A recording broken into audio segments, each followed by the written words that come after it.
एक बच्चा जिसे मरने के बाद दोबारा 100 दिनों तक जीने का चांस मिला ताकि वो अपने मौत का सच पता लगा सके, तो क्या वो इस सच का पता लगा पाएगा? पर अगर उसने पता नहीं लगा पाया तो उसके सोल को भी हमेशा हमेशा के लिए ख़त्म कर दिया जाएगा। फिल्म की शुरुआत में एक बच्चा जो मर चुका था वो अचानक से जाग उठता है और वो इधर उधर जाने लगता है। उसका नाम था मिन। तभी डॉक्टर्स उसका इलाज करते हैं एंड अगले सीन में जब उसे होश आता है तो वो हॉस्पिटल में था और सामने उसकी मॉम सो रही थी। वो कमरे से बाहर जाता है क्योंकि उसे कुछ भी याद नहीं होता कि वह है कौन और यहाँ पे वो क्या कर रहा है। एंड वहाँ उसे एक डॉक्टर मिलते हैं और उसके बाद उसे एक नर्स मिलती है। वो दोनों उसे कह रहे थे दोबारा जिंदा होकर कैसा लग रहा है। वो घबरा कर उनसे दूर भागता है एंड फिर वो बिल्डिंग के लेज पे खड़ा हो गया था।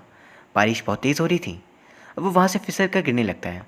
अचानक से ग्रेविटी का रुख बदल चुका था और वो वर्टिकली नीचे गिरने की जगह हॉरिजॉन्टली बिल्डिंग पे खड़ा हो पाता है। ये देख उसकी हालत बहुत ज़्यादा ख़राब हो चुकी थी कि आखिर वही कौन सी दुनिया में आ चुका है। तभी वहाँ पे एक सफाई कर्मचारी आते हैं और वो भी हॉरिजॉन्टली खड़े हो सकते थे एंड वो उसे कहते हैं तुम्हें कैसा लग रहा है? ये सब कुछ सच है, तुम सपना नहीं देख रहे, मैं तुम्हारा गार्जियन हूँ। और वो उसे बताते हैं तुम्हारी यादों को मिटा दिया गया है और तुम्हें एक काम पूरा करना होगा। अगर सफल हुए तो तुम्हें तुम्हारी ज़िंदगी वापस लौटा दी जाएगी। एंड फिर वो उसे लेट कर बिल्डिंग की खिड़की को टाइटली पकड़ने के लिए कह रहे थे और फिर तुरंत ही ग्रेविटी नॉर्मल हो जाती है। मिन किसी तरह से बिल्डिंग के अंदर आ जाता है एंड अगले सीन में हम देखते हैं मिन सो रहा है। जैसे उसकी आंखें खुलती है वहाँ पे एक नर्स आई थी एंड वो समय के बहाव को बहुत स्लो कर देती है एंड फिर वो उसे सैंड क्लाउड देती है। अब वो उसे कह रही थी जाओ जाकर पता करो कि क्या है वो कारण जिसने मिन को खुद की जान लेने पे मजबूर कर दिया। अगर कारण का पता लगा पाए तो जिंदा रहोगे वरना तुम्हें मार दिया जाएगा। एंड वो ये भी कहती है मिन किसी को नहीं बता सकता है कि उसकी यादें जा चुकी है और मिन के पास अब सिर्फ 98 डेज थे जिसमें उसे सच का पता लगाना था, क्योंकि 100 दिनों में 2 दिन ऑलरेडी ख़त्म हो चुके थे। वो नर्स दरअसल एक गार्जियन ही थी जिसने नर्स का रूप ले रखा था। वो फिर अगले सुबह डॉक्टर मिन का चेकअप करते हैं और उससे देख वो कह रहे थे पता है तुम कल पूरे रात मरे हुए थे, फिर अचानक से तुम जिंदा हो गए। मैंने अपने 20 साल के करियर में ऐसा कभी कुछ भी नहीं देखा। तुम ज़रूर एक चमत्कार के कारण ही बच गए हो, इसलिए प्लीज़ अपनी ज़िंदगी को वेस्ट मत करना। एंड फिर अगले सीन में वो अपनी मॉम के साथ अपने घर पहुंच चुका था एंड वहाँ पर हम उसके भाई मेन से मिलते हैं। मेन की मॉम उससे कह रही थी कि वो आज अपने भाई मेन के कमरे में उसके साथ रहे क्योंकि फ़िलहाल वो नहीं चाहती कि मेन अकेला रहे। लेकिन मिन को देख उसका भाई मेन वहाँ से चला जाता है, मानो जैसे उसे मिन को देख बिल्कुल भी खुशी नहीं हुई। कुछ देर बाद वो अपने फादर को देखता है एंड उसके फादर एक टीचर थे लेकिन उन्होंने अब अपनी जॉब छोड़ दी थी और उन्होंने मल्टी लेवल मार्केटिंग के थ्रू हेल्थ सप्लीमेंट्स बेचना शुरू कर दिया था। रात को जब सभी सो चुके थे तो वो घर पे छानबीन करता है एंड वो नोटिस करता है कि उससे रिलेटेड एक भी फ़ोटो घर पर नहीं है। एंड ये बात काफ़ी हैरान कर देने वाली थी, पर फिर उसे एक दूसरा कमरा दिखता है एंड वहाँ पर वो छानबीन कर रहा था। वो उसे खोलने की कोशिश करता है लेकिन वो लॉक था, तो वो बाहर से अंदर झाँकने की कोशिश कर रहा था। तभी मैन आकर उसे कमरे से वापस जाने के लिए कहता है। अगली सुबह मैन के जाने के बाद वो उस कमरे को दोबारा खोलने की कोशिश करता है लेकिन किसी भी चाबी से वो कमरा नहीं खुल रहा था। एंड ये देख मैन के कमरे की बालकनी से दूसरे कमरे की बालकनी में जाने में सफल हो गया था और फिर वो उस कमरे के अंदर पहुंच जाता है। पूरा कमरा खाली था लेकिन वहाँ उसे उसकी फ़ोटो मिलती है जिस पर लिखा था टेरेटन चंद्रसेन, जो मैन का पूरा नाम था। तभी उसकी मॉम वहाँ पे आ जाती है और वो उसे कह रही थी तुम्हें मना किया था ना यहाँ पे आने से, तुम दोबारा से वही करना चाहते हो जो तुमने पहले भी किया था। वो कहता है नहीं मैं कुछ नहीं करूँगा, बस मेरा सामान कहाँ है ये बता दीजिए। वो कहती है तुमने ही तो अपने सारे सामान को फेंक दिया था। एंड फिर वो उसे रिक्वेस्ट करती है कि प्लीज़ तुम मुझे बताओगे कि तुमने खुद की जान लेने की कोशिश क्यों की थी। और वो इमोशनल होकर कहती है प्लीज़ दोबारा ऐसा मत करना।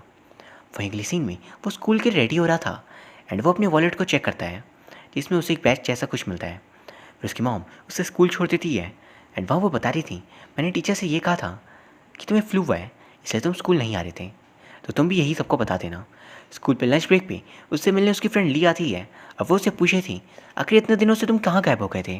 एंड फिर वो उसे अपने ग्रुप के पास लेकर आती है एंड ग्रुप लीडर कह रहा था उनके पास 3 महीने बचे हैं एंड अगर मिन की ड्राइंग्स अच्छी नहीं हुई तो उसे दोबारा से मेहनत करना होगा। मिन के पास अब सिर्फ 88 डेज बचे थे सच पता लगाने के लिए। फिर कुछ देर बाद वो वहाँ पर कुछ बच्चों को देखता है जिन्होंने वैसे ही बैच पहन रखी थी जैसा सुबह मिन को अपने वॉलेट पर मिली थी। वो उनका पीछा कर उनकी क्लास तक जाता है जहाँ टीचर कहते हैं तुम कौन हो, तुम तो ओलंपियाड्स के लिए पढ़ने वाले स्टूडेंट नहीं लगते। एडमिन उनकी बातें सुन भाग जाता है। क्लास में उसे अपने डेस्क पे एक लेटर मिलता है जिस पे लिखा था लाइब्रेरी पे मिलते हैं। वो लाइब्रेरी पे चला जाता है एंड वहाँ एक लड़की आती है उसे मिलने जिसका नाम था पी। वो मिन की सीनियर थी और मिन की वो पढ़ाई में हेल्प किया करती थी। एंड वहाँ पर वो उसे पूछती है कि तुम इतने दिनों से कहाँ गायब हो गए थे एंड तुमने फ़ोन तक नहीं किया। पी के जाने के बाद मिन सोचा था आखिर ये कौन थी, मेरी दोस्त, वो भी इतनी खूबसूरत। फिर वो नोटिस करता है पी स्कूल की टॉपर है और वो इस साल के साइंस ओलंपिक्स पे स्कूल को रिप्रेजेंट करने वाली है। वहीं फिर उसे अपने वॉलेट पे एक एटीएम कार्ड मिलता है जिसका पासवर्ड उसके पीछे लिखा हुआ था। वो दिखता है अकाउंट में काफ़ी सारे पैसे हैं तो वो इन पैसों से खुद का मेकओवर कर लेता है, नए कपड़े खरीदता है और वो पढ़ाई भी अच्छे से करना शुरू कर चुका था ताकि वो पी को इम्प्रेस कर सके। फिर कुछ देर बाद उसे एक टीचर ने मिलने के लिए बुलाया था एंड वो जब उनके ऑफिस पे जाता है तो वो बंदा और कोई नहीं बल्कि गार्जियन खुद थे। एंड वो उसे पूछते हैं तो तुम्हें अब तक क्या पता चला। मिन कहता है मॉम बहुत अच्छी है लेकिन भाई जो है वो थोड़ा अजीब है, कहीं वही तो कारण नहीं मेरे सुसाइड अटेम्प्ट का। गार्जियन कहते हैं कन्फर्म हो। मैंने उनसे हिंट मांगता है जिस पर गार्जियन बता रहे थे कि उन्हें इस बारे में कुछ नहीं पता कि मैंने किसके कारण खुद की जान ली थी। इवन वो उसे कहते हैं मैं देख पा रहा हूँ तुम्हें इस लाइफ को जीने में बहुत मज़ा आ रहा है, लेकिन अगर तुम आगे भी जीना चाहते हो तो तुम्हें सही जवाब जल्द से जल्द ढूंढना पड़ेगा। जैसे ही तुम सही जवाब दोगे सैंड क्लॉक बंद हो जाएगी और तुम बच जाओगे। तो जाओ, समय निकल रहा है। एंड अब इनके पास सिर्फ और सिर्फ 67 डेज ही बचे थे। फिर वो पी से मिलने जाता है। स्कूल में किसी चीज़ का फंक्शन था और वो पी से मिल कहता है बाहर चलने के लिए, लेकिन पी बहुत दुखी होती है क्योंकि उसे पिछले साल के साइंस ओलंपिक के पेपर्स सॉल्व नहीं हो रहे थे। एंड मैन ये सुन उसका मूड ठीक करने उसे अपने साथ बाहर लेकर आता है। मज़े करने के बाद दोनों स्कूल के टेम्पल पर जाकर प्रे करते हैं एंड फिर वो दोनों फायर वर्क्स इन्जॉय कर रहे थे। वहीं अगली सुबह मैंने अपनी मॉम को अपने फादर से बात करते सुन पा रहा था जहाँ वो कह रही थी आखिर तुमने मेरी वेडिंग रिंग बेची क्यों। वही स्कूल पे ली मैन से पूछती है उसके साथ घूमने चलने के लिए, लेकिन वो मना कर देता है क्योंकि उसे पी से मिलना था। शाम को मैन और पी ब्रिज पे थे जब वो उसके बालों पर शैम्पू लगाकर ब्रिज के चक्कर को लगाने के लिए कहती है क्योंकि उन दोनों में शर्त लगी थी और मिन शर्त हार गया होता है। फिर बालों को वॉश करने के बाद पी उसे गिफ्ट देती है क्योंकि आज मिन का बर्थडे था। पी ने मिन के लिए गिफ्ट खुद से बनाया होता है। एंड वही वो स्कूल वापस आकर अपना बाकी बचा हुआ काम कंप्लीट करता है। वो उसे रखने जा रहा था जहाँ पे वो कुछ फ़ोटोज़ को देखता है। जब वो खुद को एक लॉकर के पास देख पा रहा था वो उस लॉकर पे जाकर देखता है तो वो खाली था। ये उसे आकर बताती है कि तुमने अपने लैपटॉप को मेरे लॉकर पर छोड़ दिया था और एक नोट पे तुमने लिखा था कि मैं उसे तुम्हारी मदर को दे दूँ। उसने घर पे तुम्हारा भाई होता है तो मैंने उन्हें दे दिया। ये सुन वो घर पे मिन के रूम पे छानबीन करता है जहाँ उसे कुछ फ़ोटोज़ मिलते हैं। हर एक फ़ोटो पे मिन की शक्ल को ही ख़राब किया गया था। एंड फिर उसे मैन के कुछ डॉक्यूमेंट्स में मिलते हैं। फिर वो अपनी पीसी को ऑन करता है और तभी उसे एन नाम की लड़की का कॉल आता है। कॉल के कटते ही मैन उसके चैट्स को पढ़ता है। जैन और मैन ने आपस में बात करी थी। एक्चुअल में एन और मैन को जर्मनी जाना था आगे की पढ़ाई के लिए, लेकिन उसके पहले मिन और मैन के बीच लड़ाई हो जाती है और इसी कारण से मैन का जाना कैंसिल हो गया था। एंड इस वजह से मैन मिन से बहुत नाराज़ हो चुका था। एंड इसी के तुरंत बाद मैन डिसाइड करता है सुसाइड करने का और इसीलिए उसने एक लेटर भी लिख रहा था। वहीं अगली सीन में हम देखते हैं मैन को वो लैपटॉप मिल गया था और उसमें उसे अपना सुसाइड लेटर भी मिल जाता है। लेकिन तभी वहाँ पे मैन आकर लैपटॉप ले लेता है क्योंकि वो नहीं चाहता था कि उसकी मॉम को वो लेटर देखने के मिले। मैंने उससे कहता है कि मैं अब समझ चुका हूँ कि तुम्हारे कारण मैंने अपनी जान ली थी क्योंकि तुम अब्रॉड नहीं जा पा रहे थे, इसलिए तुमने सोचा कि मैं मर जाऊँगा, सुकून से जी पाओगे। पर मैन गुस्से में लैपटॉप को बाहर फेंक देता है। मैंने ये देख नीचे जाकर देखता है कि गार्जियन एक आंटी के रूम पे बैठी थी और उन्होंने लैपटॉप को हवा में लटका रखा था। मैंने उनका शुक्रिया अदा करता है पर तभी वो लैपटॉप को गिरा देती है और हंसने लगती है। पर फिर मैन लैपटॉप को ऊपर लेकर आता है और उसे किसी तरह ऑन कर वो लेटर पढ़ रहा था जिसमें लिखा था आज है 22 अक्टूबर, मैंने डिसाइड किया है आज मैं मर जाऊँगा। मैंने डेट और टाइम दोनों खुद से चूज़ किया है। मैं जब लेटर को पढ़ रहा था तब साथ में ही उसके पास्ट को दिखाया भी जा रहा था। लेटर में लिखा था मैं चाहता हूँ इस लेटर को सिर्फ आप पढ़ो मदर, इसलिए मैंने इसे ली को दे दिया ताकि वो आपको दे सके। मुझे सिर्फ आप पर भरोसा है और किसी पर भी नहीं। वो लिखता है मैं इस दुनिया से मिट जाना चाहता हूँ, मैं अपनी हर एक चीज़ ख़त्म कर देना चाहता हूँ जैसे कभी मैं एग्जिस्ट ही नहीं करता था। वही हम देखते हैं कि मैंने अपनी सभी चीज़ें जला दी थी और उसने ये फ़ोटोज़ पे अपनी शक्ल को ख़राब किया था। दरअसल मिन के फादर बहुत सेल्फिश थे, उनके कारण उसकी मॉम बहुत तकलीफ़ झेलनी पड़ती थी। उसके भाई मिन भी उनसे प्यार नहीं करता था और तो मिन को बहुत तकलीफ़ होती थी एंड मिन सबसे खुद को कोसने लगता था, इसलिए वो खुद की जान भी लेता है ताकि उसके भाई की ज़िंदगी फ्री हो जाए। फिर वो खुद के लिए जहर भी तैयार करता है और वहाँ वो ये भी लिखता है पी और उसकी दोस्त बहुत गहरी थी, लेकिन उन दोनों के बीच भी ज़रूर कुछ हुआ था जिसके कारण मिन अब जीना नहीं चाहता था और वो सभी चीज़ों से परेशान हो चुका था। एंड उस लेटर में उस ब्रिज के बारे में लिखा होता है जो मिन को अपने वॉलेट में मिली थी, पर तभी लैपटॉप पूरी तरह से ख़राब हो गया था एंड उसका राज वो जान नहीं पाता। अगले दिन मिन यही सोच में पड़ गया था आखिर पी और उसके बीच ऐसा क्या हुआ कि उसने जीने का मकसद तक छोड़ दिया। तभी अगली सीन वो देखता है साइंस ओलंपिक्स वाले लैब में पी को टीचर पढ़ा रहे थे, लेकिन वहाँ पे वो पढ़ाई की जगह कुछ और ही करे होते हैं और ये देख मिन का दिल टूट सा जाता है कि पी ने उसे धोखा दिया। एक तरफ वो उससे प्यार करती है एंड दूसरी तरफ वो टीचर के साथ कैसे हो सकती है। किसी तरह मिन खुद को संभालता है एंड टीचर को फिर वो बहुत मारता है एंड फिर वो पी को अपने साथ लेकर छत पे आया था एंड वो उसे पूछता है आखिर तुमने मेरे साथ ऐसा क्यों किया। वो उसे बताती है उसका ऐसा कोई इरादा नहीं था, वो टीचर से प्यार भी नहीं करती, वो तो सिर्फ साइंस ओलंपिक्स के लिए पढ़ने जाती थी। उस ओलंपिक्स को जीतना उसके साथ साथ उसकी पूरी फैमिली का सपना बन चुका था जिसे वो टूटने नहीं दे सकती एंड वो टीचर उसे बहुत अच्छा पढ़ाते थे एंड इसलिए उसे सब कुछ करना पड़ा। ये सुन मिन उससे नाराज़ हो जाता है और कहता है ये पढ़ाई नहीं है, तुम खुद के अंदर के कॉन्फिडेंस को ख़त्म होने दे रही हो और खुद के साथ तुमने बहुत गलत किया। वो टीचर सिर्फ और सिर्फ तुम्हारा फ़ायदा उठा रहे थे एंड फिर वो वहाँ से चला जाता है। उसके बाद वो अपने फादर से डांट सुन रहा था एंड वहाँ वो कहते हैं तुम्हें मिस्टर पैट से माफ़ी मांगनी चाहिए, तुम उन्हें मार कैसे सकते हो। अपने फादर की ये बात सुन वो उनसे भी नाराज़ हो गया था कि आप कैसे हो, आपको कुछ भी नहीं पता कि वो टीचर कितने बेकार इंसान है। एंड फिर वहाँ से चला जाता है ये बोलकर कि आप भी बहुत सेल्फिश हो, आप मॉम की बिल्कुल रिस्पेक्ट नहीं करते। एंड वहाँ से वो अपनी मॉम के नए घर पे आ गया था। अचानक वहाँ एक लेडी उसे बताती है कि उसकी मॉम अपने बॉयफ्रेंड के साथ है। फिर अगले सीन में वो अपनी मॉम को उनके बॉयफ्रेंड के साथ देखता है और ये देख वो बिल्कुल हिल सा गया था। एंड तभी हमें बैकग्राउंड में बताया जाता है कि मिन के पेरेंट्स अब अलग हो चुके थे। मिन के फादर उनसे बिल्कुल प्यार नहीं करते, लेकिन उसकी मॉम उससे बहुत प्यार करती थी। पर जब मिन को उसकी मॉम के बॉयफ्रेंड के बारे में पता चला तो वह खुद को संभाल नहीं पाया एंड इस कारण उसे लगने लगा कि अब उसकी मॉम भी उसके साथ नहीं है। वही ये प्रेजेंट वाला मिन भी पास्ट वाले मिन की जैसा फील करने लग गया था और जब उसकी मॉम उसे दिखती है तो उसे समझाने आ रही थी, लेकिन वो बिना कुछ सुने वहाँ से चला जाता है। और फिर वही ब्रिज पे खड़ा था एंड बारिश बहुत तेज़ हो रही थी। मैंने वहाँ खुद से ये देख कह रहा था कि अब और कुछ बचा है मेरी ज़िंदगी में, अब मैं जी कर क्या करूँ। फादर मुझसे प्यार नहीं करते, मॉम का नया रिलेशन है वो भी मुझे भूल जाएगी, मेरे भाई वो मुझे इग्नोर करता है, और तो और जिस लड़की को मैं पसंद करता था भाई उसने ही मुझे धोखा दिया। एंड ये सब कुछ वो सोच ही रहा था कि तभी अचानक बारिश का पानी ऊपर जाने लगता है और गार्जियन एक बच्ची के रूप में आते हैं एंड उन्हें देख मैंने कह रहा था आपने कहा था कि मुझे सही जवाब देने पर ज़िंदगी दोबारा मिल जाएगी, लेकिन ऐसी ज़िंदगी कौन चाहेगा जहाँ पे आपका कोई अपना हो ही ना, कोई भी मरना ही चाहेगा, तो मैं ज़िंदगी का क्या करूँ।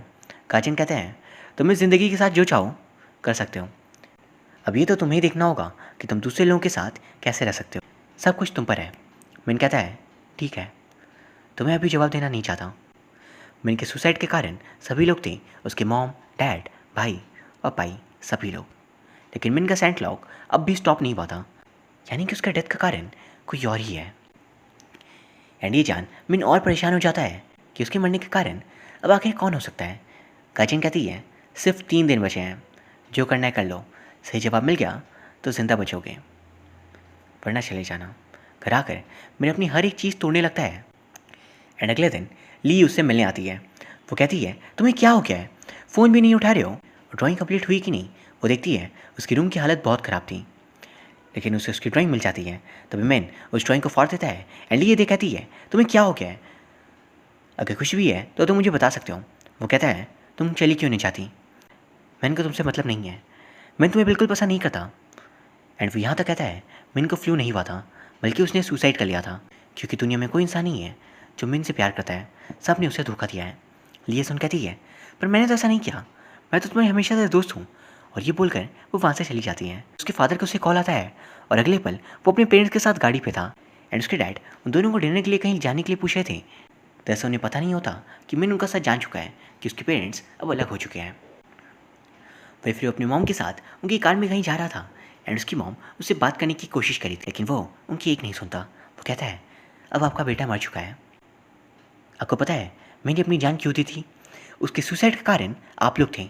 पर तभी अचानक उनकी कार का एक्सीडेंट होता है एक ट्रक के कारण। एंड अगले सीन में जब मिन को होश आता है तो वो एक हॉस्पिटल में था जब उसके फादर बैठे थे। वो कंडक्टर से पूछता है कि उसकी मॉम कहाँ पर है एंड वो जाकर देखता है कि उसकी मॉम की हालत काफ़ी सीरियस है। तभी मैंने आकर कहता है, डॉक्टर ने कहा है कि मॉम की कंडीशन बहुत ख़राब है। एंड अभी अभी उसे ही पता चला मॉम के बॉयफ्रेंड के बारे में। कहीं ये कारण तो नहीं तुम्हारी जान देने का? आखिर तुमने मुझे बताया क्यों नहीं था? मिन कहता है, तुम्हें क्या फ़र्क पड़ता है, तुम तो वैसे ही मुझसे नफरत करते हो। पर तभी मिन बताता है, तुम्हें ऐसा क्यों लगता है कि सभी तुमसे नफरत करते हैं, जबकि सच्चाई तो कुछ और है। एंड फिर घर आकर मिन को रिग्रेट होने लगता है अगर उसने आज क्या कुछ नहीं कह दिया अपनी मदर से। और उन्हें खुश करने के लिए वो अपने कमरे को ठीक करने लगता है। वहीं अगले दिन स्कूल पे टीचर पी से पूछ रही थी कि वो सबको बताए कि उसकी प्रिपरेशन कैसे चल रही है और मिस्टर पैट ने उसकी कैसे हेल्प की। पर बोलते वक्त उसे मिन दिखता है और उसे देख वो कुछ भी नहीं बोल पाती। वो वहाँ से भाग जाती है एंड मिन उसके पीछे जाता है। पी उसे दिखा रही थी, मुझे मार दो क्योंकि मैं अच्छी नहीं हूँ। मिन उसे समझाता है, मैंने भी खुद के साथ यही किया था, अपनी जान देने की कोशिश की थी, लेकिन मुझे अब ये रियलाइज़ हो रहा है कि मैं गलत था और अब मैं ना ही तुमसे और ना ही खुद से नाराज़ हूँ। वो कहती है, सचमुच तुम मुझसे नफरत नहीं करते? वो कहता है, हाँ नहीं करता, और मैं अब अपनी गलती भी समझ चुका हूँ। एंड अब साइंस ओलंपिक्स में तुम अपना बेस्ट देना। उसकी बातों से मोटिवेशन पाकर पी प्रिंसिपल मैडम को सारा सच बता देती है मिस्टर पैट का। एंड फिर वहाँ से मिन ली के पास जाता है और उसे माफ़ी मांगता है अपने उस दिन के बिहेवियर के लिए, और वो उसकी काफ़ी तारीफ भी करता है। सामने बच्चे साइंस ओलंपिक्स की ओपनिंग सेरेमनी की रिहर्सल्स करे थे एंड मिन उन्हें कहता है, कल एंजॉय करना, शायद मैं कल ना आ पाऊँ। मिन के पास आज का ही वक्त था। एंड फिर हमें वहाँ पर मिन की एक ड्राइंग भी दिखाई जाती है। मिन ये दिखाता है, मैं तो अपनी ड्राइंग को फाड़ दिया था, तभी तुम्हारे पास कैसे आई? वो कहती है, तुमने उसके पहले भी ये ड्राइंग बनाई थी। उसे देख मैंने हैरान हो गया था कि उसने दोबारा से ड्राइंग क्यों बनाई। एंड फिर वो वहाँ से भागता है और तभी उसे रियलाइज़ हुआ था कि पिछली बार उसने यही गलती की थी। उसे लग रहा था कि दुनिया उससे प्यार नहीं करती और वो सबको अपना दुश्मन समझने लगा था। एंड इस बार भी मिन वही करा होता है, लेकिन उसकी मॉम के एक्सीडेंट होने के बाद उसे थोड़ा सा रियलाइज़ होता है कि वो कितना गलत था। और अब इस ड्राइंग को देख उसे पूरा रियलाइज़ हो जाता है कि उसका पर्सपेक्टिव बदल नहीं पा रहा था दुनिया को देखने का। असल में वो दूसरों की लाइफ की तकलीफ, उनकी प्रॉब्लम्स समझना चाह ही नहीं रहा था एंड वो सिर्फ खुद को विक्टिमाइज करने में फंसा हुआ था। और यही कारण है जिसकी वजह से उसने खुद की जान ले ली। उसके पेरेंट्स के बीच टेंशन थी, तब उसने एक भी बार अपने पेरेंट्स के बारे में नहीं सोचा कि उसकी मौत के बाद उन पर क्या बीतेगी। उसके भाई का सपना था जर्मनी जाने का, लेकिन वो नहीं जा पाता है तो मैंने कभी नहीं सोचा कि उसके भाई पे क्या बीत रही होगी। उसे तो बस खुद की जान लेकर इन सबसे भागना था। मैंने केवल खुद के बारे में सोचा था और इसी वजह से वो दुख से घिरा हुआ था। एंड अब वो कहता है, मैं समझ चुका हूँ मेरे मरने का कारण कौन है। वो ना ही मेरी मदर है, ना ही फादर, ना ही मेरा भाई, ना ही पी, और ना ही इस दुनिया में कोई और। वो सिर्फ और सिर्फ मैं हूँ एंड कोई भी नहीं। मैं इस दुनिया की तकलीफ़ को नहीं समझ पा रहा था और इसी कारण से मैंने खुद को मार दिया, क्योंकि मेरी नज़र में मैं सिर्फ खुद को देख रहा था कि मेरी ज़िंदगी में सारे प्रॉब्लम्स हैं। वही फिर उसका समय ख़त्म हो ही चुका था, लेकिन तभी सैंड का एक पार्टिकल बच जाता है दूसरी तरफ जाने से, और फिर गार्जियन मिन के रूप में आकर कहते हैं, कॉन्ग्रेचुलेशंस, तुम जीत गए, अब तुम्हें तुम्हारी लाइफ वापस मिलती है। ये जानकर मिन बहुत खुश हो गया था एंड होश में आते ही उसके सामने ली आती है। उसे ज़ोर से हक कर लेता है और कहता है, तुम जहाँ कहोगी मैं ले चलूँगा, मेरी ट्रीट। एंड फिर वो अपनी मॉम से मिलता है जिन्हें अब होश आ गया था। वो उनसे माफ़ी मांगता है अपनी कही हुई सारी बातों के लिए। लास्ट में उसे भी मैसेज करती है कि आखिरकार उसने साइंस ओलंपिक्स में मेडल जीत ही लिया, और यहाँ ये फिल्म ख़त्म हो जाती है। सो दोस्तों, आई रियली होप आपको ये वीडियो पसंद आई होगी। अगर हाँ तो प्लीज़ इसे लाइक एंड कमेंट ज़रूर कर दीजिए। साथ ही प्लीज़ चैनल को सब्सक्राइब कर लीजिए एंड आप मुझे इंस्टाग्राम पे भी फॉलो कर सकते हो, जिसका लिंक आपको डिस्क्रिप्शन बॉक्स में मिल जाएगा। Thank you very much for watching, see you soon.